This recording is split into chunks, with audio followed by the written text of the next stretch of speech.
বদমেজাজ control করতে বলেছেন। একজন সাহাবী বলছেন, ইয়া রাসূলুল্লাহ, আমাকে একটু উপদেশ দেন। নবী করিম সাল্লাল্লাহু আলাইহি সাল্লাম যেহেতু তাঁরই সাহাবী, বুঝতে পারছেন যে লোকটার মধ্যে হয়তো রাগ বেশি আছে, তিনি বলেছেন, লা তাগদাব, রাগ করবা না। উনি বললেন, ইয়া রাসূলুল্লাহ, বুঝলাম, এটা আরেকটা করেন। নবী সাল্লাল্লাহু আলাইহি সাল্লাম আবারও বললেন, লা তাগদাব, রাগ করবা না। লোকটা বলল, ইয়া রাসূলুল্লাহ, এটা তো বুঝলাম, আপনি আমাকে আরেকটা উপদেশ করেন। তৃতীয়বারও তিনি বললেন, লা তাগদাব, তুমি রাগ করো না, রাগকে নিয়ন্ত্রণ করো।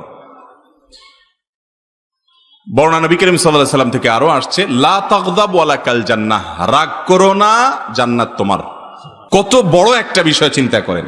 অথচ এটাকে আমরা কোরআন হাদিসের আলোকে কোনো ভালো কাজ মন্দ কাজের তালিকায় রাখছি না, যে রাগ নিয়ন্ত্রণ করা ভালো কাজ আর রাগ যেখানে সেখানে ছেড়ে দেওয়া এটা গুনাহের কাজ।